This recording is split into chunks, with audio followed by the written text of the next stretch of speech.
Welcome back everybody to the Juneau-Douglas City Museum. We're doing another object reveal today and we're back in our storage area. I'm Nico and Alyssa is here on the camera, and today we're going to be talking a little bit about this particular object here in front of me. So you all got a preview, just a picture of this object, asking what do you think it is? So Alyssa, I'm going to ask you, what do you think it is?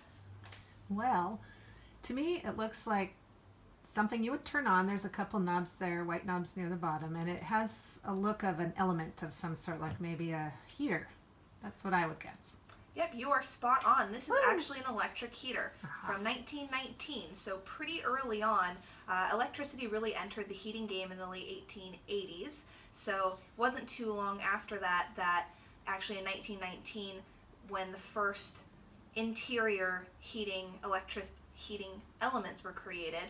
So this is actually pretty early on in the electric heating game, so it's pretty interesting to have. We've had this in our collection since the 80s, so when it did come to us, there are notes in our records that say that it was functioning at that time, albeit dangerously so. So they removed the element that would actually plug into the wall. So you'll notice there's no plug, so you can't actually plug this in and cause any more trouble.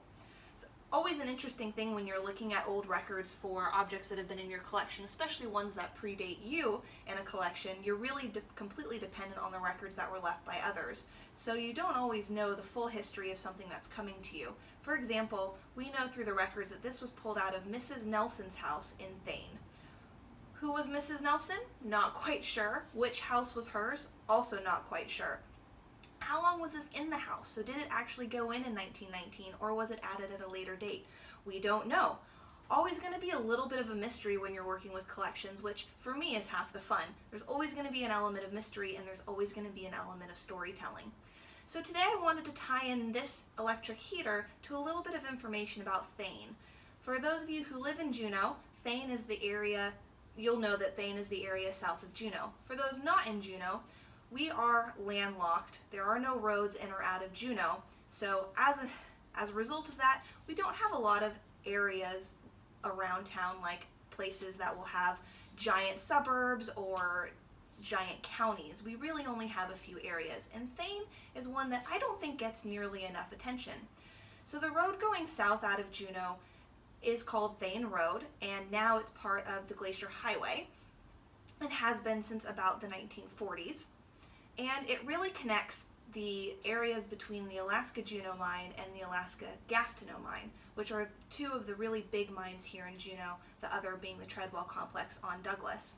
So when you talk about Thane today, it's kind of this long stretch of road. It's about 6 miles long, which in comparison to other places, not that long, but big for Juneau. There is no specific concentrated town today. However, that wasn't the case when it was built. So right now, when we refer to Thane, generally it's the whole area just south of Juneau, really where you have the old Alaska Juneau mine ruins down to the end of the road. In the early 1800s, there were several mining operations going on in Silverbow Basin, which would be Perseverance Mine, and then what became the Alaska Juneau mine. There was also mining going on along Sheep Creek. For those not fully comfortable with Alaskan and Juneau-specific geography, we've got the Gastineau Channel, and that's really what the road runs along. And then Juneau lies in this little pocket with Mount Juneau behind it and Mount Roberts to the side. Now, the Alaska Gastineau mine is further south down the highway, and Alaska Juneau mine is just south of Juneau. Both of these mines were very interesting because they actually both tunneled through Mount Roberts to access these basins behind the mountain. They went at different areas and accessed different lodes. However, they originally started inside the basin on the other side of the mountain. So when I talk about tunneling through a mountain, the AJ mine dug about 6,500 feet through the mountain from their angle, and then the AG, the Alaska Gastineau down by Sheep Creek, went about 1,200 feet through the mountains on their end.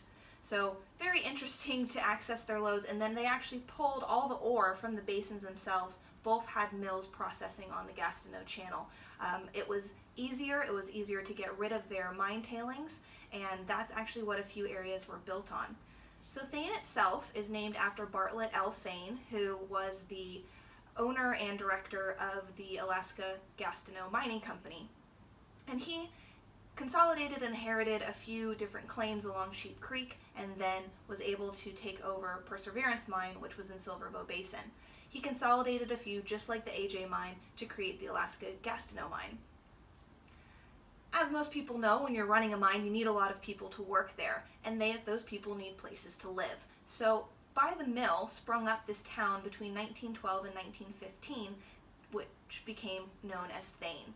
Originally, the miners just called it Sheep Creek Mining Camp, named after the creek that was right next to the mine. However, it eventually took on the name of the owner, which would be Bartlett Bayne. That area survived until the AG closed in 1921, and the AJ mine actually bought all of the tunnels and land in 1934. People continued to live in the old mining and company houses for quite some time. However, once the mine shut down, and you really did have to traverse a little bit of a dangerous road to get back into town that was prone to avalanches and to mudslides, and a large amount of the road was actually still on pilings at that time, so they built over the water on wooden roads. So as that wood begins to rot and deteriorate, that road becomes unsafe, high tides can wash it away, always a little bit of a question factor there. So in the late 90s, they actually reworked the road near the old mining area, the Alaska Gastineau area near Sheep Creek, and so the road today now sits on solid ground. It's no longer on piling, so a little bit safer. However, it is prone to possible avalanches, and the CBJ avalanche area monitors that very closely, and they do targeted and planned avalanches to keep that road clean and safe for those who live along it. People still do live along that road, and their address would be right on Thane Road. They are not quite a township anymore. They were incorporated into the city in the late 60s, and before that had just been known as an unincorporated village in a couple of the censuses starting in 1920s. So Thane continues to have its own little identity. People do live down there in very interesting houses with lots of stairs and covered walkways that really protect them from the elements, because they are a little bit detached from downtown Juneau. So just a little bit about how an object can really lead you down an interesting research rabbit hole. Started with something going, what is this? And then realizing we don't know a lot about it, where it came from, but we do have a name, Mrs. Nelson, from Thane. Who was she? Where did she live? And I'm not originally from Juneau, so my experience with Thane has just been driving through it to go hiking or to take my dog to the beach. And doing a little bit more research into the fact that it actually was a township, and a lot of people did live there for a fair number of years, instead of just kind of the scattered houses that exist now. So always fun to look into Juneau history, really with the mines. So many people used to live consolidated in different areas that have since either completely gone away, like Treadwell or Thane, and then kind of dissipated into the local areas. So thank you for following me down this interesting research rabbit hole. I hope you found it as interesting as I did. Keep your eyes peeled. We're going to do a few more object reveals, some interesting things we're finding in our collection and how they tie into Juneau history. And if you have a question, shoot us an email, post on our Facebook, and we can do a video on the topic that you are interested in. So thank you again for joining us, and we'll see you next time. Little postscript for you guys watching. You'll probably notice, or at least those with keen eyes will, that I broke a few of the rules that I talked about in dealing with handling objects. For example, my hair is still down and I'm still wearing a scarf. And I'm doing that mainly for my own personal comfort. For those of you not in Juneau, we are below freezing today, and while it is a little bit warmer than that in the collection storage area, it is quite cold. So for my own comfort, I'm still wearing my hair down and scarf on, so that way I can be comfortable when talking to you. But you'll also notice that I'm quite far back from the object, and at no point am I getting near enough that anything would drag or interact with the object in a way that might harm it. So for those who have eagle eyes and spotted it, just wanted to clarify that point.